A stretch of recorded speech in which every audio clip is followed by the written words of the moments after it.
are actually coming to today's the last Sunday in the series we've been in that is Money Talks. It's the Money Talk series we've been in. Kind of a unique series for us. We don't typically do, I have never done a series on money. I'll just say it that way.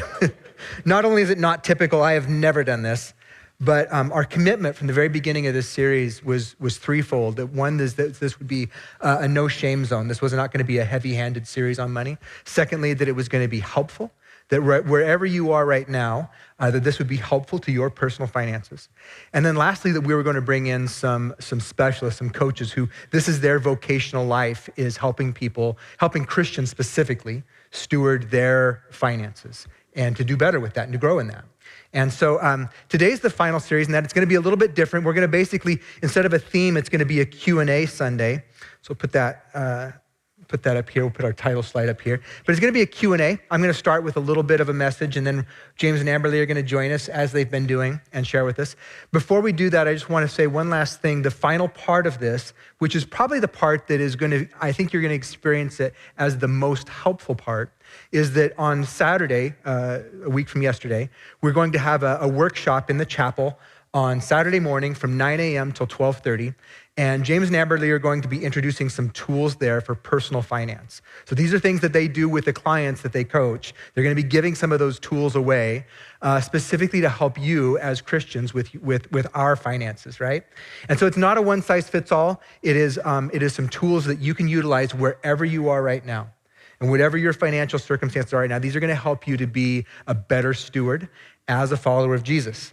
So that's the registration code. If you're online, you can use that as well to register. We'd ask if you register so we can plan for materials and coffee and snacks and things like that. But I would really encourage you to do that. That commitment we made that this is going to be helpful. I think this is going to be the part that you're going to experience as truly helpful, building on all of the things that we've talked about these last 5 weeks. So with that said, this morning we're going to be in this message and this Q&A time. Where's my, there it is. Each Sunday of the series, we've rooted into one of Jesus' parables to begin with. It's been interesting to see how often Jesus' parables actually dealt with the topic of money, living in a human environment, and how do we as Christians steward our resources. And the nature of parables, we've talked about this throughout, is that parables are always, they're story formed, so they're memorable. But one of the things about parables is they always have a surprising twist. There's something that happens where you're tracking with the story, and Jesus' listeners would have been tracking with the story. And then there's a plot twist that is kind of shocking. It's surprising. And what it does is it exposes the human heart to something that maybe we weren't aware of. And in that, there's an invitation to then respond to Jesus' way of life. Jesus, his central message as he arrived here on our planet was announcing the arrival of the kingdom of God and the invitation to live in the kingdom of God, not just in the kingdom of man, not just in a fallen world and a human economy. And so these parables are always an invitation. Today we're going to be in, it's not going to be in so much a parable. I would call it an enacted parable, because the story we're going to be in this morning actually happened. It's not a fictional one that Jesus made up. It's one that he actually experienced and witnessed and was so captivated by that he called his disciples' attention to it and said, I want you to see what's happening here. But I would call it an enacted parable because it has that same element. It has a plot twist that's unexpected. And there's an invitation to not just notice what happened, but to respond to it. So we're going to be in Mark chapter 12 today. And as we get there, I'll give you a little bit of just kind of a context for what's happening. This is Jesus' Passion Week. It's the final week of his earthly life.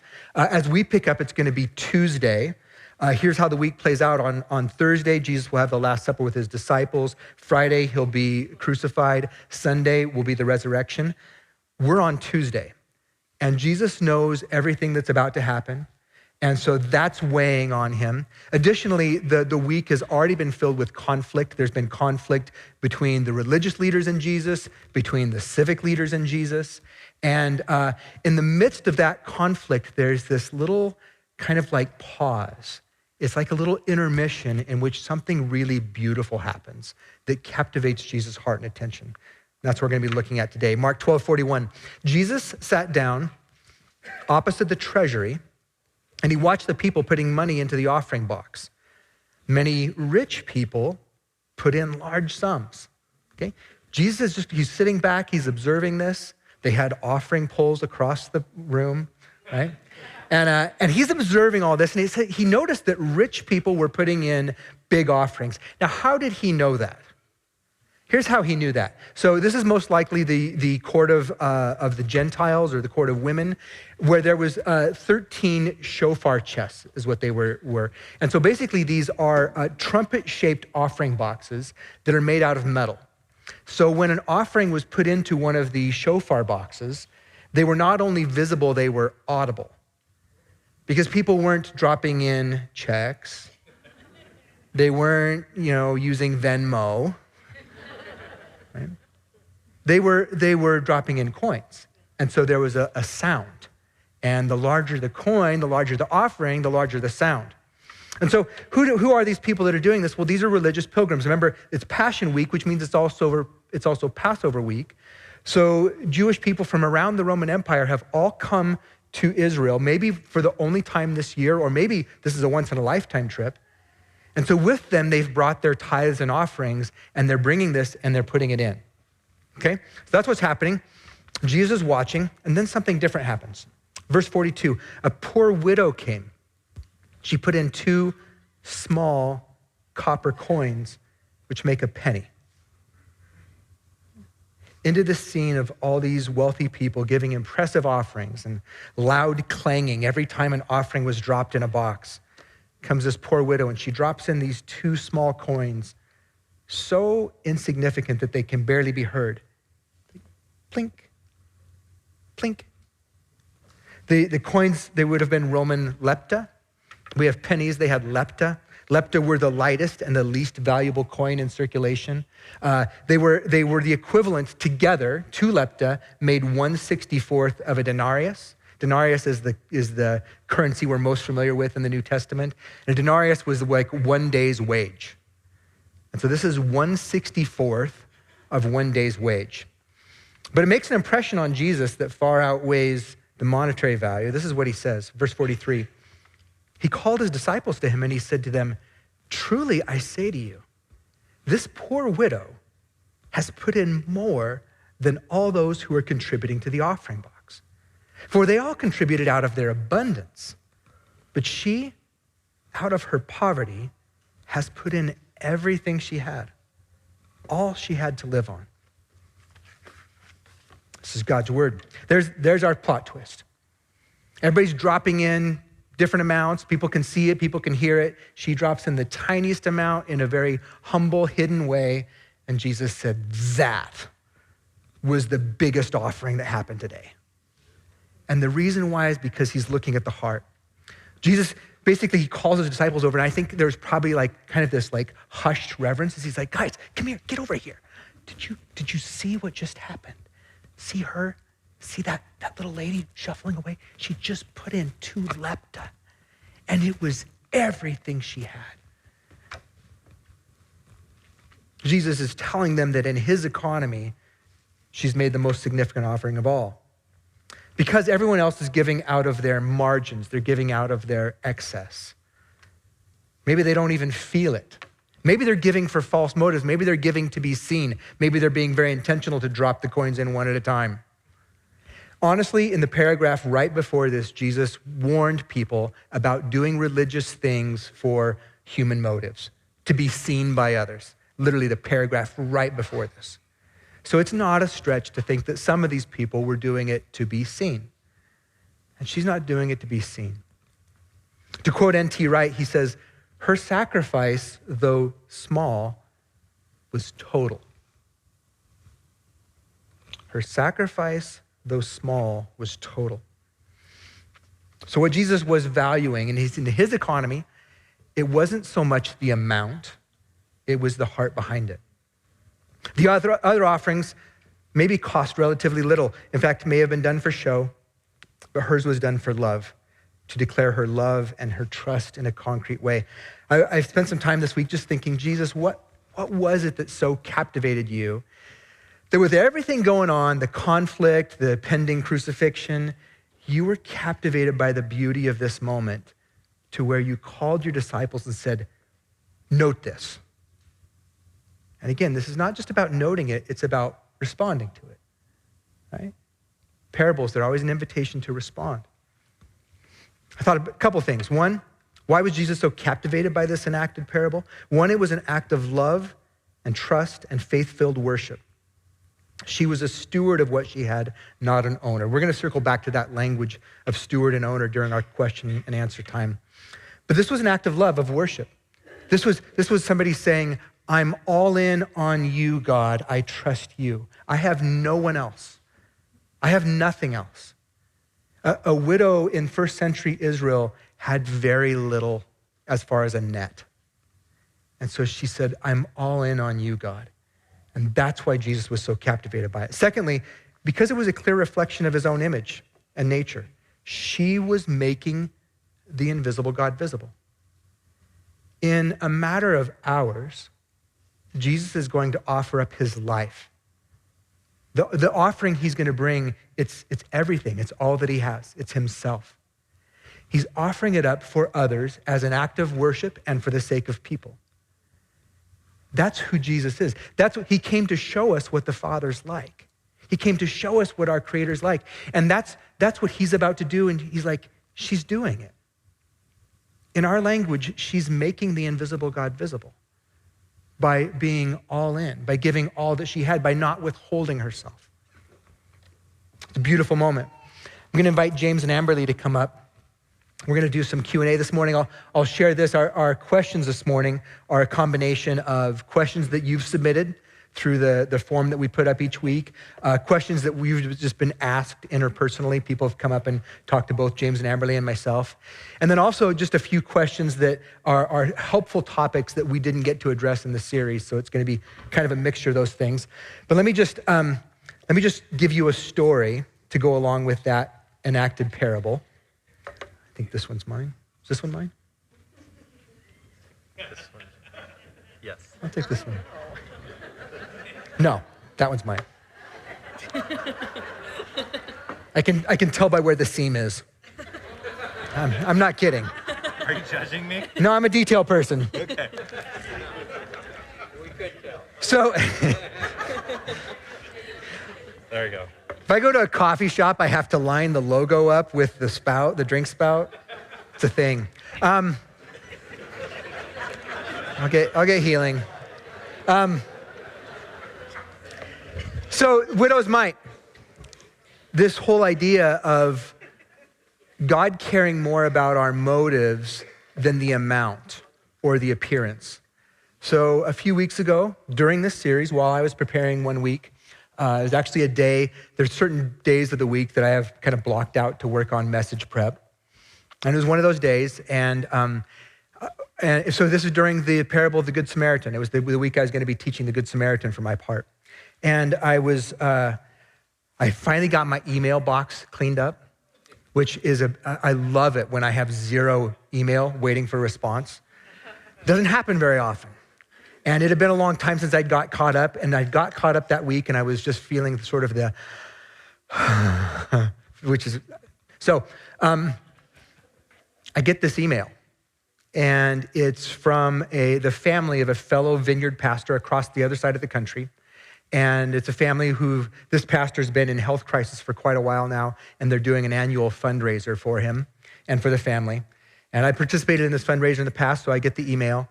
And my first response is, I can't delete this because he's a fellow vineyard pastor. And so I'm like you, I get lots of email solicitation for, financial support for organizations and individuals. But I went to delete it. I couldn't delete it because he's a vineyard pastor and I should do something. And I really wanted my inbox empty. And so I got on my phone and I just participated in this whole thing through Venmo. And I let out a sigh and I archived the email. And the moment I archived it, I had this conviction of the Holy Spirit. that what I had just done was so much less than God's heart. That what I did, I just gave out of duty. Fellow vineyard pastor, I can't ignore this one. I gave out of efficiency because I wanted my inbox empty.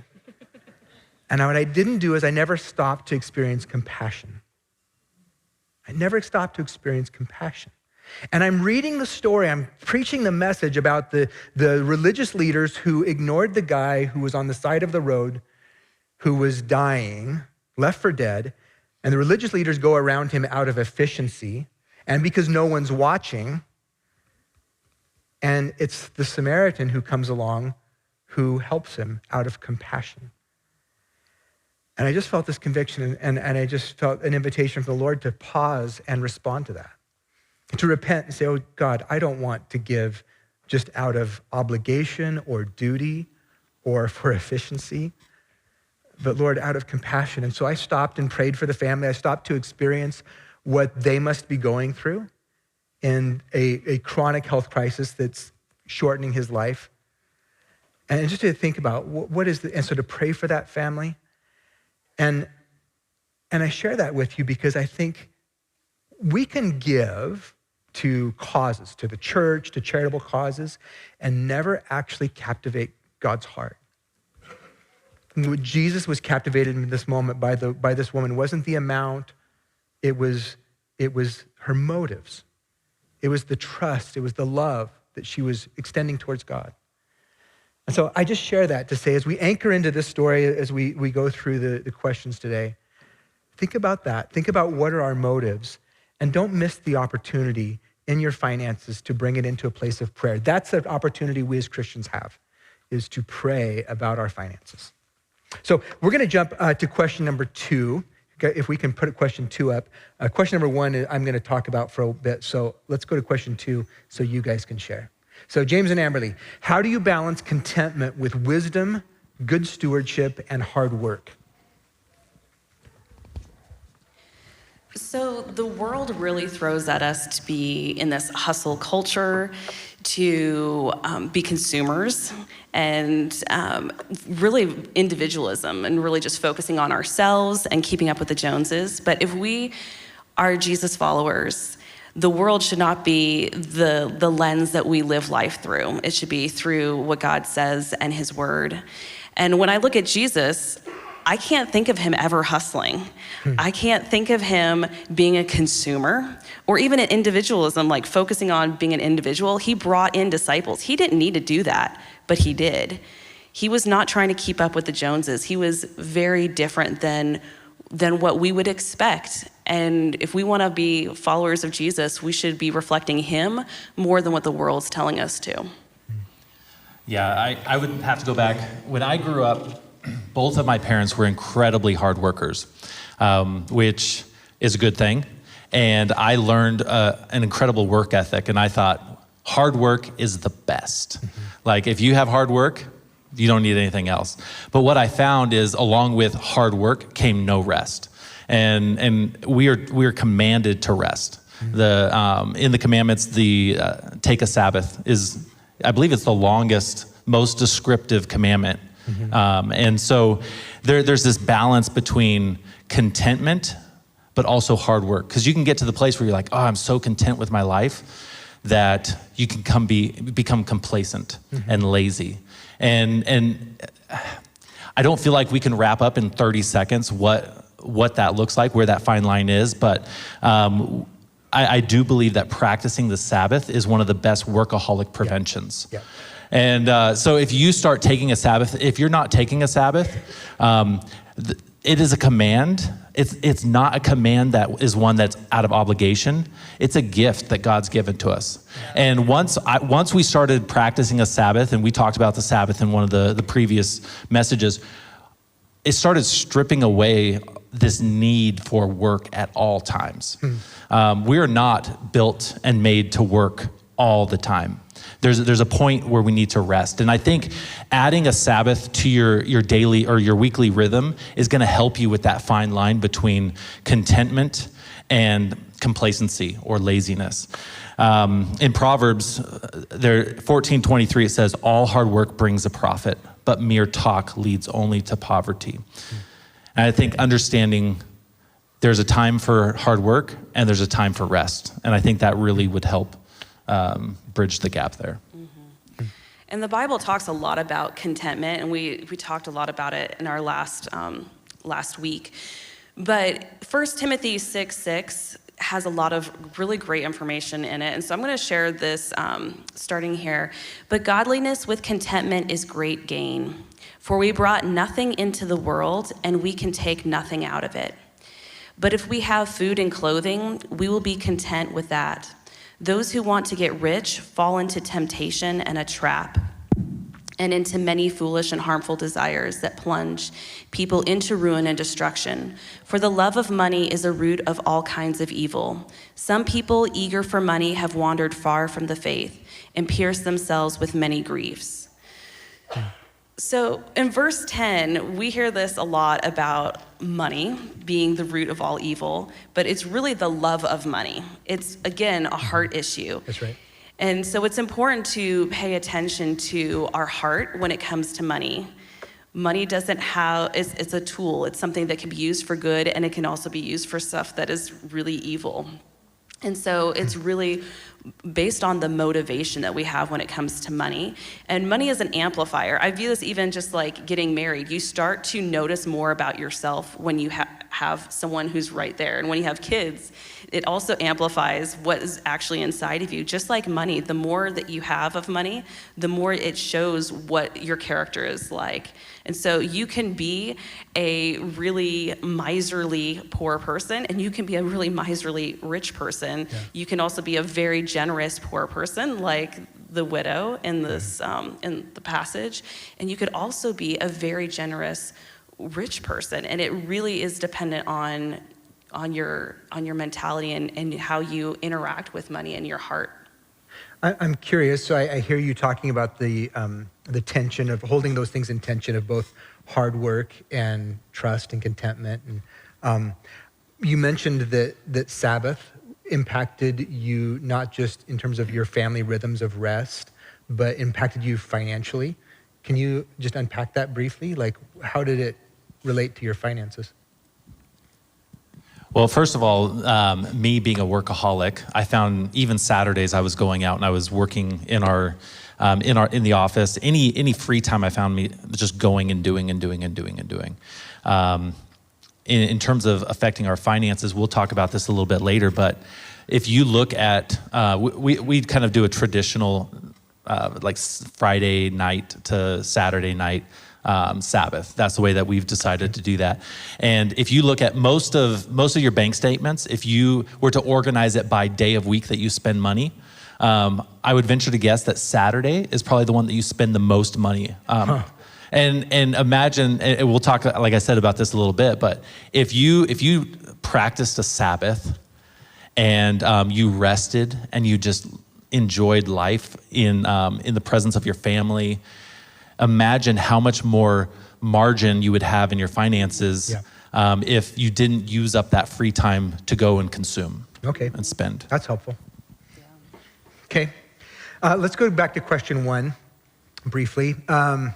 This was a question that was submitted pretty early on in the series, a variation of this. We heard a couple different times. How do you suggest Christians approach tithing versus charitable giving? And I'm not sure exactly people who asked this question what they meant, but let me just unpack that because we use a couple different terms here. We talk about charitable giving or offerings. So oftentimes here you'll hear us talk about tithing and offering. And I just want to unpack those, what we mean by those, and what I would encourage, what we would as a church would encourage of you as far as a practice. So tithing is actually an Old Testament law, is part of the Old Testament practice of God's people that he gave to Israel, which was people were to bring 1/10 of their increase to the tabernacle or the temple. And they were to do that for a couple reasons. It was kind of a two-sided thing. One, that was what funded the worship. They funded the priest system, the temple system, everything about it was funded through the congregation bringing 1/10 of their, so tithe means tenth, bringing 1/10 of their increase. So that might have been, if depending on what their industry was, most of them were agrarian society, so they were bringing crops in some case, they were bringing animals in some cases.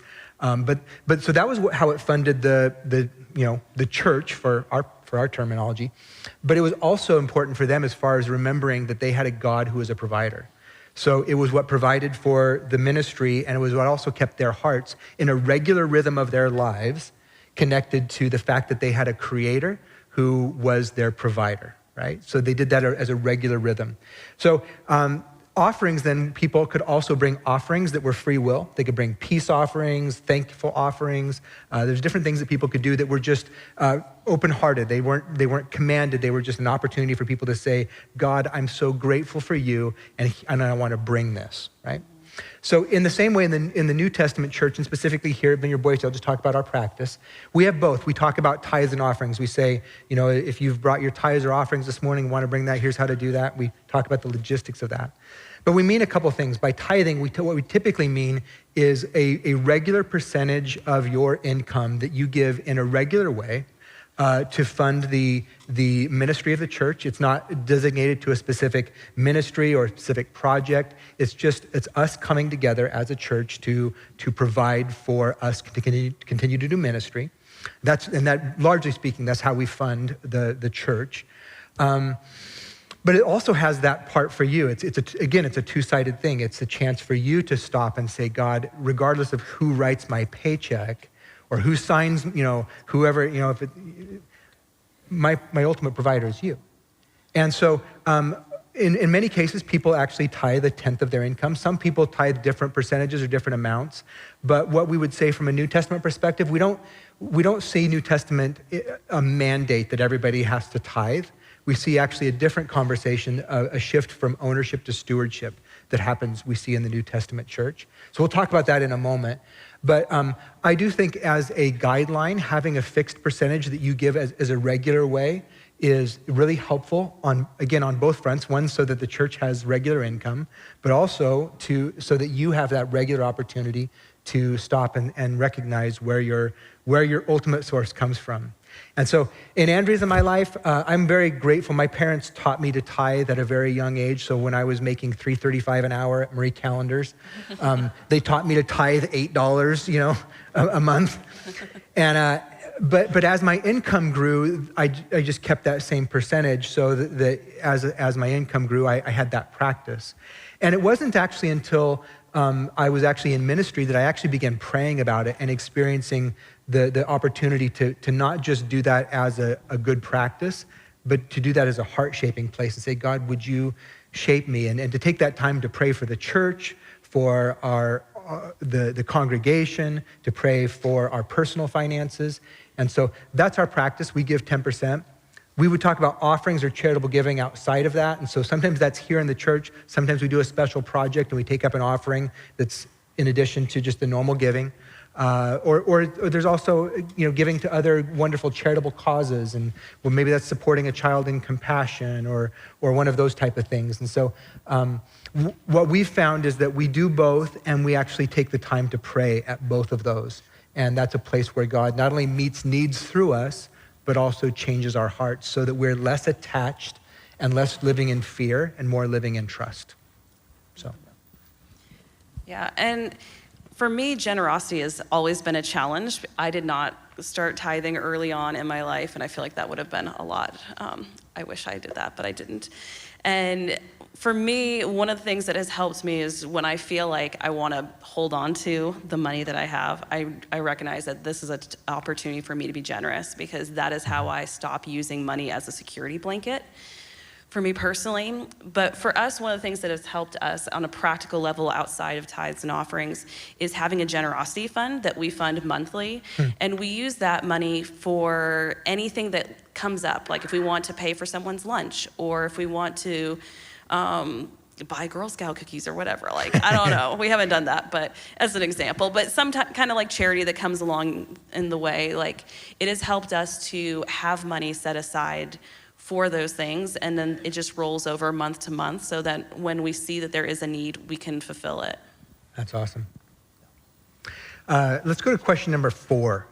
Question number 4 is how do you help your children grow in good financial stewardship at various phases of their lives? Yeah, so for us, we really view that we need to just model the behavior we want our kids to have. If we're not modeling it, they're following us, and we just don't want to be hypocritical with the way that we live our lives. And so modeling behavior, and we also think about our money story. We're creating our children's money story right now. And how can we give them the best money story to set them up for future success that we can?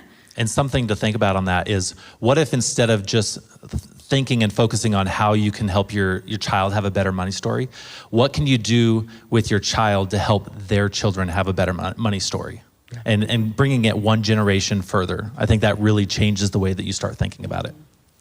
Yeah, and we can't expect that the schools are going to teach our kids how to handle their finances, and so it's really on us. And if we just keep putting it in the back burner and don't do anything about it, our kids are going to struggle in life.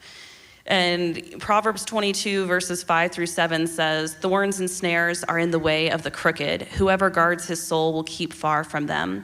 Train up a child in the way he should go. Even when he is old, he will not depart from it. The rich rules over the poor, and the borrower is the slave to the lender." I think it's really interesting when you look at this in context. Like we love picking out that 6th verse, train up the child in the way they should go and they won't depart from it. But the first part, the verse 5 talks about like all these crooked things, like guard their soul. Like this is an important thing that we are training our children to pay attention to those things, and also paying attention to debt of rich. Yeah, and maybe 6 and 7 are connected as well. I mean, maybe it's in that order. Train up your child, and then it talks about the rich ruling over the poor. So we're going to give you some practical ways that, just some examples of what we've done with our children. For example, we talk about compounding interest with our kids, and right now they're 7 and 10, and if they can understand that at an early age, imagine what they can do. So the other day, we typically have an investment calculator that will do some quick investment calculations with our clients. And Amberlee thought the other week, like, oh, we should show the kids. So we've been putting money into a 529, the education plan. Recently, I don't know if you know this, but there's been some adjustments in how you can do that. Down the road, our kids can now, if they don't use it for education, they can roll it over to a Roth. And so there's some nuance to how you can do that. But so we were talking to them about this and what it would look like, and we were talking about education, we're talking about investing. We opened up their portfolios, and we showed them how much they had, and their eyes got kind of big. And then we said, now, here's what happens. If you ended up not using this for education and you used it at retirement, based on the percentage that you're getting right now, here's what it'll be. We plugged in the numbers, and Jonathan, our son's, for those of you that don't know, our last name is Rich. He looks at me and he goes, I really am rich. And so the little bit that they have right now would turn into close to $1 million for one and over $1 million for the other. And so having that open up, but then not only the investment side, also the debt side, showing them what 30% on a debt can look like, that really does a lot for the kids to understand. Right. Mm-hmm. Yeah, and I think also some more practical ideas is having your kids join you in those daily tasks. When you're at the grocery store, it's a lot easier to just grocery shop while the kids are sitting in the cart and like not actually telling them how to do it. And what I've been trying to do is just teach them how to look at the prices, how to pick out produce, how to do all of the things. This past week, they went through, they did the entire grocery shopping. Like my daughter is pushing the cart. I'm like, you're gonna need to know how to do this. So you're gonna be practicing that.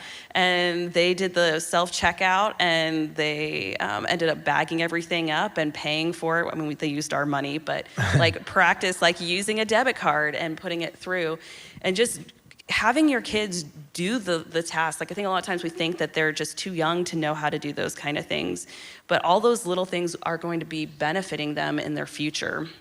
Did you tell them what your PIN is? Yes. Wow, that's a bold move. Our daughter can tell, like she sees something and she has it totally memorized for years. Like we can't keep it. It's dangerous. It is. Your secret code's not secret anymore. I know it's not. Let's go to question number 5. What is your best financial advice for people at various phases of life? What a great question. So we talked a little bit about kids. I did want to circle back and say that one of the most important things for us in our parenting is helping our children fail.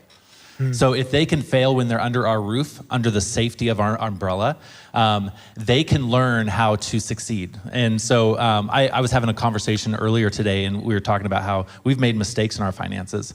And a wise steward makes mistakes, but it's what they do after that mistake that really matters. And so you may have made a lot of mistakes in your finances. What are you going to do next? And that's what we try to train our kids. Right. So when they're under our roof, we help them fail with pennies before they have dollars. And if we can do that, then the mistakes that they could be making down the road kind of go away, and because they've learned how to fail up until that time. So that's kids within that age group. Once young adults, college age, about 20s. I would say one of the pieces of advice that we got, especially after we graduated, was live like a college student as long as you can. The longer you can avoid lifestyle creep, the better. If you get intentional early on, it's so much better. We talked a little bit about investing and compounding interest. Start investing even when you're in college. One of the best things my dad told me in college about finances was take the match. So I had a job while I was working in college. Right. They did a 3% match. That 3% was not that much. I didn't miss it. But now I look and I see how much that 3% has turned into with the match, which turned into 6%. Like it's 100% growth right then and there. And then you have compounding interest that works for you. So if you can learn as a young adult to start investing now, that's great. Also, in your 20s, if and when you get married, you'll become a dink, double income, no kids. Amberlee and I, we were dinks for a while, and we tried living on less than one income because we put money aside. We came up with a bunch of goals that we wanted to do, and we started funding those goals early and often. And that's one of the most important things when you're in college and in your 20s that I would say. So for 30s to retirement time, like that's a huge span of time. This is a really important place to really have a plan. It's easy to be in survival mode, especially if you have kids. You've got a lot of things going on. You're juggling a lot. And so having a plan, being intentional with what you have, paying off debt, investing regularly, and then focusing on your priorities. And these are your highest income earning years, so using it as wisely as possible is really important. Another thing is if you have kids, if you're married, having term life insurance is really beneficial. So that way it will give you peace of mind. So if one of you passes away, you could still live in your house. You wouldn't have the stress of like figuring out how to make ends meet.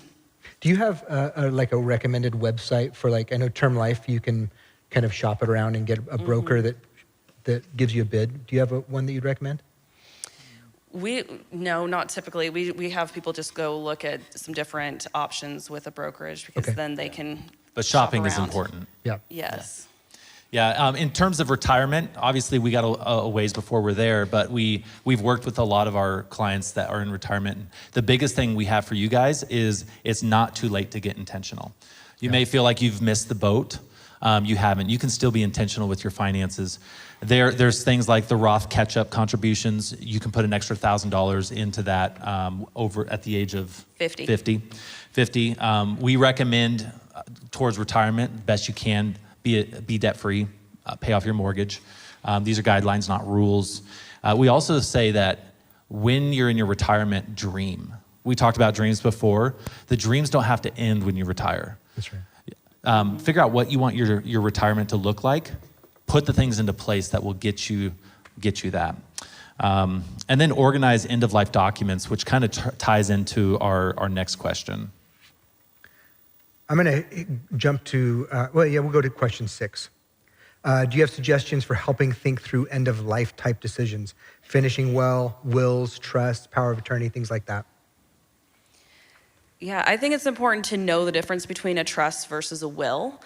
A will is not as robust as a trust. And if you have $100,000 net worth, it's really recommended to have a trust. The hard part about the trust that is the reason why most people don't do it. For one, there's some effort into it, but the cost of a trust typically is $3,000 to $5,000 is the typical price point for it. Yeah. Can I talk about that for just a second? Yeah. Okay, so let me give you a save the date. If we can put that save the date slide up. We have a ministry we've been partnering with for several years now, I think about 8 years.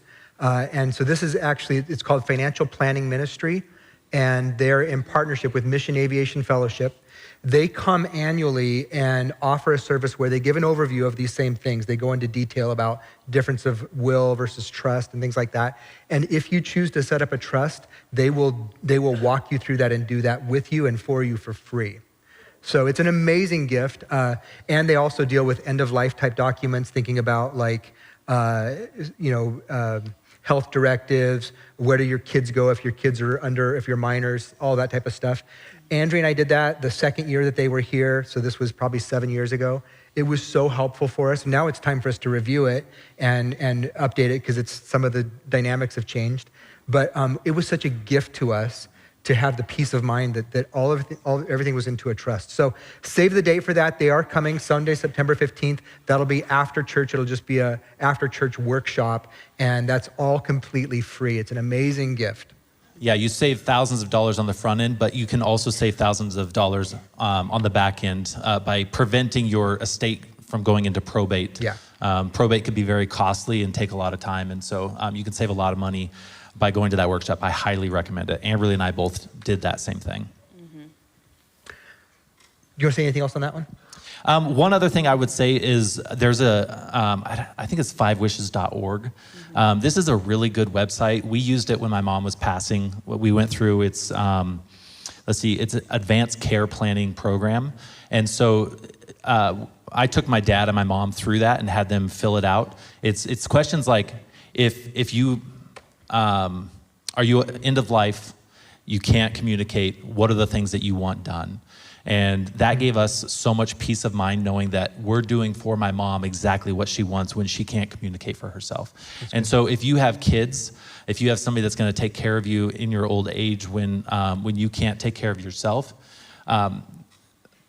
help them out by filling out something like 5 Wishes. It's very cheap. You can get a paper copy, I think, for $5, a digital copy for something like $20 or $30. Yeah. And it's a legal document, but it really helped us with, James has 3 other siblings, and we all could be on the same page, mm-hmm. and we weren't put in challenging positions figuring out end-of-life information for her. I want to add one more thing on that question of things for helping people finish well, end of life. So this isn't end of life, but it's moving towards retirement. Something that Andrea and I, we're in a coaching, a 2-year coaching cohort, financial cohort provided by Vineyard USA right now that we're going through. But one of the things they did on the front end is they had us go to the Social Security Administration website and set up an account. If you haven't already done that, you can do this at any age, but especially if you're starting to think about retirement, go to socialsecurityadministration.gov, set up an account, and what it will tell you is what your projected income will be through Social Security, depending on when you retire. And it'll give you 3 benchmarks for like early retirement, full retirement, or delayed retirement. And you can see exactly what you'll make, like projected, at like age 62, age 67, age 70. And it's shocking how beneficial it is if Social Security is a part of your retirement income. It's shocking to see how much benefit there is in delaying it as long as you possibly can. And so it's really helpful to help you plan and think through, maybe I need to think about how to work longer before I hit that retirement age and start drawing on that.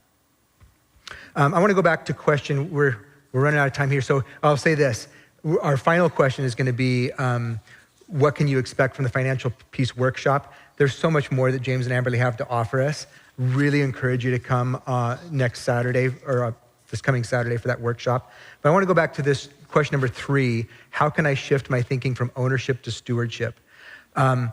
Ownership is when we think about our money. This is what the default in 21st century America is anything that I have is mine.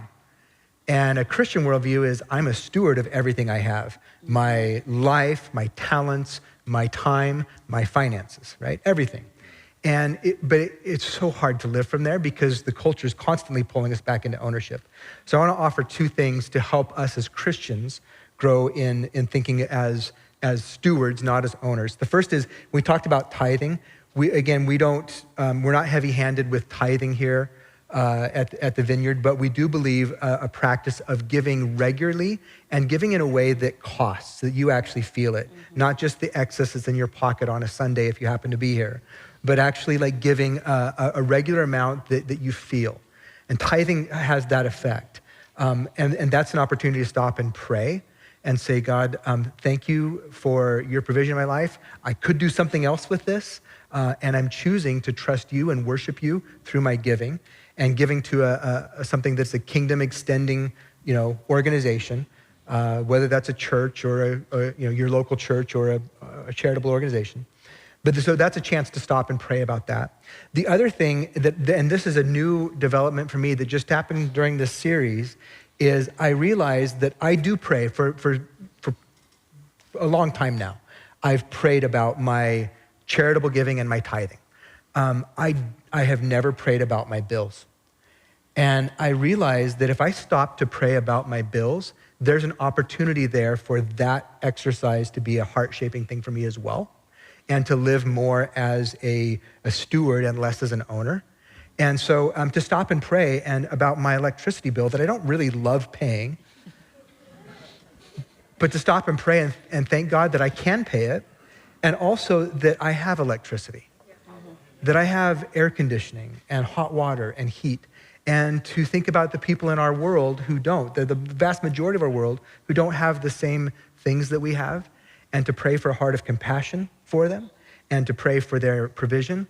Like, paying bills can literally be a place of shaping our character to be more like Jesus, to be more compassionate. And so I've been doing that. I mean, yesterday I was paying our sewer bill, and I was thinking about people I've been to many places in the world where they do not have sewer, and everything's running in the street, and there's disease because of that, and unpleasant environments. And to think, God, I'm so thankful for sewer. So West Boise Sewer, God bless you, Yeah. Along with that, real quick, how many of you guys remember the Grace Project that we did, where during offering 1 week, the church handed out $100 bills instead of us putting money in? You guys remember that? And we were asked to steward that well and make kingdom impact. What was crazy about that was we heard so many, and even for us, when the church handed you a $100 bill and said, okay, do something wise with this, I saw so many people just set on that and think and pray and think and pray until they made action. They acted. And that's because they realized that wasn't their money. It was given to them. Yeah. Psalms 24:1 says, the earth is the Lord's and everything in it, the world and all who live in it.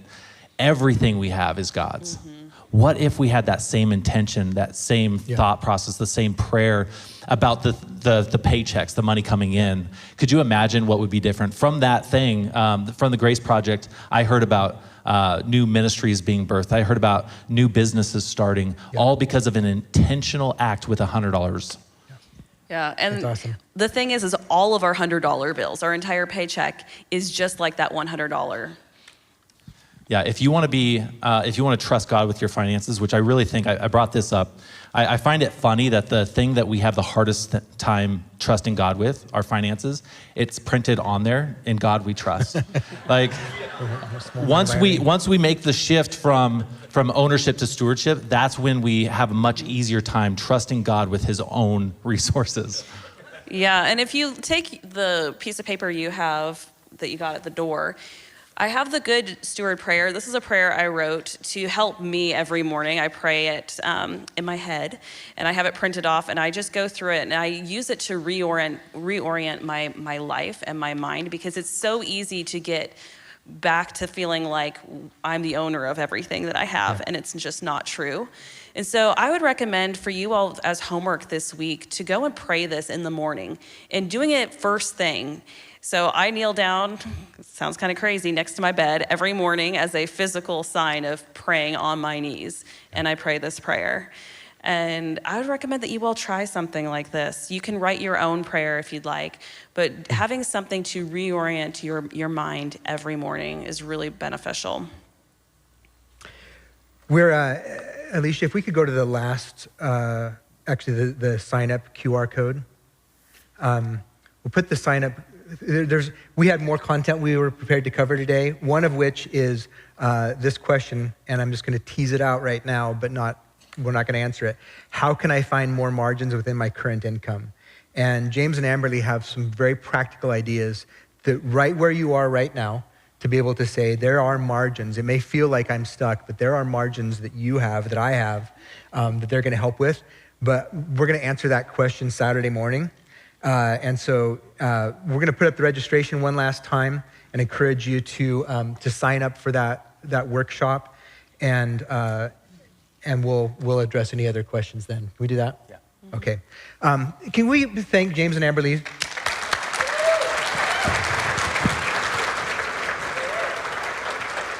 This was just a gift of love to their church family. This is what they do with their lives. They are financial coaches, but they are giving out of their vocational life and gifts and passions to their local church. And I'm so grateful for that. So here's how we're going to close this morning. If you're on campus, you got one of these Good Steward prayers as you came in. If you didn't get one, they'll be at both doors. You can grab one as you leave. I'd encourage you to take this and keep it, not just for this series, but keep it in a place where you can keep praying through it and reflect back on it. If financial stewardship is something you want to grow in, this is a good prayer to start with.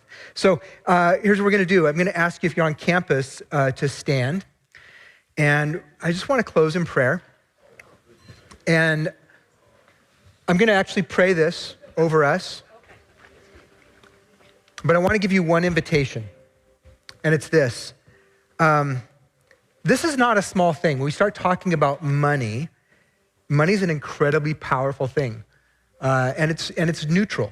It can be used for evil, and it can be used for great good. And our desire is to put ourselves under God's lordship, under Jesus' teaching, and to experience goodness while living in a human economy, experience people that are rooted in a kingdom economy, right? We're aliens in this world. We're temporary resident aliens waiting for a permanent home. And so if this series, or even maybe you're just here for the first time this morning, if this has stirred in you a desire to grow in this, and you're asking God to help you grow in this area of stewardship, and to grow as even in being able to be entrusted with more. You know, kingdom principle, he who is faithful with little will be given more.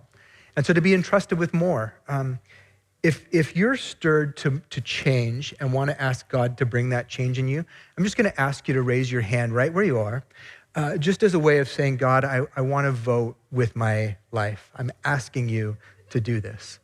And as we close, I'm just going to read this prayer over us and pray that God would help all of us as a church family to grow both individually and together. Lord, you are my provider, my daily bread. Would you help me to recognize your good gifts from above? Empower me to make choices that line up with your heart. And help me to be content with what you've given me. Guide my steps and decisions, for they impact more than just me. Give me wisdom and discipline to use your resources well, to build your kingdom on earth as it is in heaven. Forgive my shortcomings, my unbelief, and my selfishness. Let me steward all that you give me well for the benefit of others and for future generations. Thank you for your continued faithfulness, for you are my provider, and I trust in you. Amen.